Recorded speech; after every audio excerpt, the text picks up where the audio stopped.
السلام علیکم دوستانو، الله تعالی مو جوړ او روغ لره. الله تعالی مو کامیاب او خوشاله لره. دوستانو، یو وظیفه در سره شریک کوم. دا داسې وظیفه ده چې انشاءالله کدی کم چا حاجت نه پوره کیږي او وظایف یې هم ډیرې کړي وي، نا امیده سوی وي، مخته او شاته لار نه وي، یو مقصد یې وي په هغه کې هم ډیر کوشش کړی وي بیا هم نه پوره کیږي، یو مقصد یې وي په هغه مقصد کې کامیابی نه ورته ملاویږي. انشاءالله که دغه عمل دی په پابندي سره وکړي، الله تعالی به دی کامیاب کړي. الله پاک په دې ده هغه ناممکن ورته ممکن کړي چې هر څومره سخت حاجت یې وي د دنیا او د آخرت، دا دواړه حاجتونه به الله تعالی ورپوره کړي. دا داسې بهترینه وظیفه ده، تر اختر مخکې به حاجت پوره سي، تر اختر مخکې چې د کوم مقصد لپاره وکړي هغه مقصد به یې پوره سي او په خپل منزل کې به الله تعالی خپل سر ته ورسوي. که تاسو غواړئ په یو منزل کې شروع یاست او په هغه کې می قدم یکی وي، هغه قدم مخته پر تګ باندې نسی تللی او تاسو غواړئ چې پر مخ تګ باندې وکړي او تاسو خپل منزل ته ورسیږئ، انشاءالله دوستانو دا وظیفه دغه کم چې د ذوالحج میاشتې تر دې اختر مخکې چې کم دا څو ورځې دي، دا 10 ورځې خو شروع دي، ډېرې مبارکې 2-3 ورځې به تېرې سوي وي. نو په دغو شپو کې تاسو کوئ، انشاءالله ستاسو هر مقصد به پوره سي، ستاسو هر حاجت به پوره سي او تاسو به تبا الله تعالی په هر مقصد کې کامیابی درکړي. او د زړه چې مې کم خواهش وي، که د موټر خواهش لرئ، بنګلې خواهش لرئ، اولاد خواهش لرئ، کاروبار خواهش لرئ، بل ملک ته د تللو خواهش لرئ، انشاءالله د دغه خواهش لپاره به دعا وکړئ. تاسو دعا به تاسو الله تعالی قبول کړي. داسې بهترینې ورځې شروع دي دوستانو، بهترینې شپې دي، دا موقع له لاسه مه ورکوئ، په دې کې ګټه وکړئ، په دې شپو کې ګټه وکړئ، په دغو شپو کې لاسته راوړنه حاصل کړئ. دا داسې شپې دي چې بیا بار بار راځي، خو پر ژوندو باندې راځي، پر مړو باندې نه راځي، په مرګ و ژوند باور نسته. نو لہذا دوستانو له دې موقع څخه فایده واخلئ، ګټه ورڅخه واخلئ. زه درته وظیفه ښیم، بس تاسو یې صرف او صرف یقین مضبوط کړئ، عقیده مضبوطه کړئ. اولین له ځان سره دا فرض کړئ چې دا وظیفه چې زه کوم، د دې په کولو سره الله تعالی زما حاجت را پوره کوي، د دې په کولو سره زه په خپل مقصد کې کامیابه کیږم، د دې په کولو سره زما هر څومره ناممکن او سخت حاجت وي هغه به انشاءالله الله تعالی را پوره کوي. الله داسې ذات ته چې هېڅکله خپل بنده یوازې نه پرېږدي، الله داسې ذات ته تر مور و پلار زیات مهربانه ده. خو که بنده پر هغه شرایطو له الله تعالی څخه وغواړي. نن چې زموږ او ستاسو کارونه خراب دي، موږ او تاسو د الله له در او د الله تعالی څخه امید کېدلی، یقین مو نسته، عقیده مو کمزورې ده، توکل مې پر الله مضبوط نسته، پر بندگانو مې زیات ده.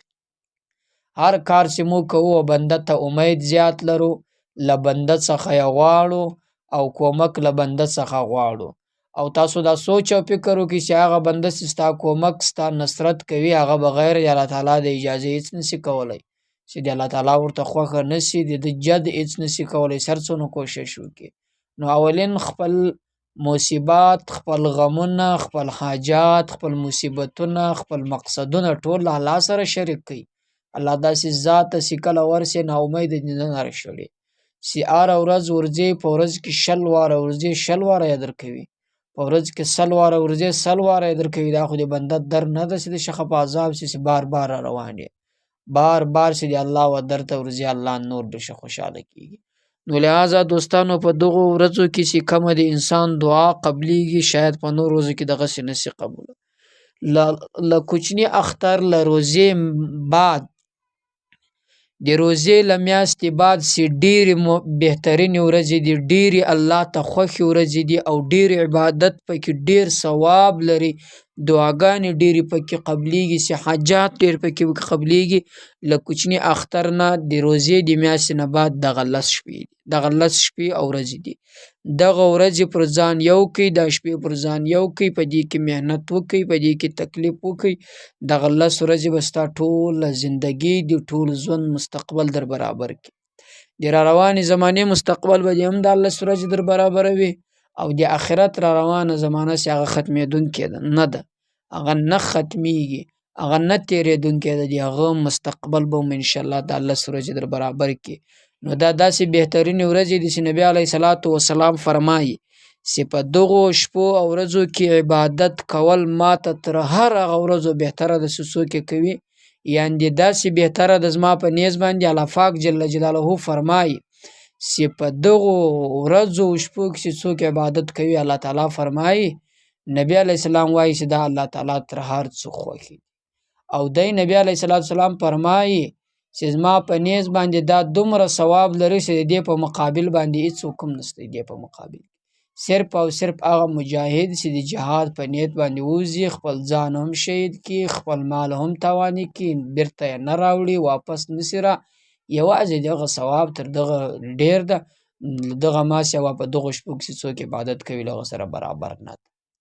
نو په دې شپو کې چې عبادت څومره ثواب لري، دا ذکر څومره ثواب لري، وظیفه کول څومره ثواب لري، د غومره د انسان حاجات زر پکې پوره کېږي، د غومره د انسان دعا زر پکې قبلیږي. دوستانو په دغو شپو کې موږ او تاسو د نبی علیه السلام هغه خوږ امت هغه خوږ پیغمبر امتیان یو چې زموږ او تاسو لپاره خاص مختص دا نه د خامخا به ته په مسجد کې عبادت کوي، دا نه د مختص خامخا ته ذکر کوي، قل والله احد وایه، استغفر الله وایه، الله الصمد وایه، یا رزاق وایه، یا فتاح، چې هره وظیفه کوي نو ته به خامخا اودس کوي، نه بغیر له اوداسه هم ویلی شي. ګورې څونه اسانه عمل ده، په مجلس کې ناست یې ویلی شي، روان یې ویلی شي، په موټر کې سپور یې ویلی شي، په موټرسایکل سپور یې ویلی شي، دغسې روان واک کوي، ورزش کوي ویلی شي. نو څونه اسانه ده، باید ګټه ځینې واخلو، دا موقع له لاسه ورنکړو. دوستانو د وظیفې طریقه درته ښیم انشاءالله چې هره دعا وکړئ هغه الله تعالی قبلوي. په دغو 10 ورځو کې عمل داسې وکړئ مثلا چې د ورځې په هر وخت کې تاسو فارغه سوه، صرف 3 ورځې چې 3 وختونه چې هغه کې مکروه دي نفل، د هغو نماز سوه، د ماښام له جمع بعد یې کولی شي، د ماخستن له جمع بعد یې کولی شي، ماپښین له جمع بعد یې کولی شي. دغسې کم نفل تاسو وکړئ، تاسو به راولاړېږئ په دغو وختو کې. مثلا چې تاسو فارغه سواست هر وخت په دا ورځ کې چې په هغه ورځ کې نفل مثلا داسې مکروه وخت نه وي، تاسو به راولاړ شئ، یو ور به د 2 رکعاتو نفلو نیت وتړئ، بله ور به د 2 رکعاتو نفل نیت وتړئ، هغه به وکړئ، بله ور به د 2 رکعاتو نفل نیت وتړئ، هغه به وکړئ 6 رکعاته نفل. 6 رکعاته نفل به وکړئ. له 6 رکعاتو نفلو چې کله فارغه سواست نو تاسو پر خپل ځای باندې کښېنئ، تاسو به 50 واره دا تورې ووایاست، الله الصمد، الله الصمد، دا به 50 واره ووایاست. 50 واره به استغفر الله، استغفر الله دا ووایاست. 50 واره به یا قاضی الحاجات ووایاست، الله تعالی به ستاسو حاجات در پوره کړي، یا قاضی الحاجات به ووایاست. او 50 واره به یا احل المشکلات ووایاست. دا 4 نماز چې تاسو ووایاست نو 200 واره به شي. له هغه نه بعد دعا وکړئ انشاءالله الله تعالی به ستاسو دعا قبوله کړي، کم خواهش وي هغه الله ته پیش کړي، کم حاجت وي هغه الله ته پیش کړي، انشاءالله الله تعالی به در پوره کړي. دغه ورځې کې مسلسل دا تر اختر ورځې چې دي دا وظیفه کوئ، 6 رکعاته نفل او 50 واره دا 4 نمان دی الله تعالی انشاءالله دا چې تاسو کوئ تر اختر را رسېدو مخکې به ستاسو مشکل حل شي، ستاسو حاجت به الله تعالی در پوره کړي. دا وظیفه وه دوستانو، ډېره بهترینه وظیفه وه، الله تعالی دې وکړي چې ستاسو خوښه شي او له نورو ملګرو سره هم شریکه کړئ. پر الله تعالی مو سپارم، تر بلې وظیفې د خدای په امان. السلام علیکم ورحمة الله وبرکاته.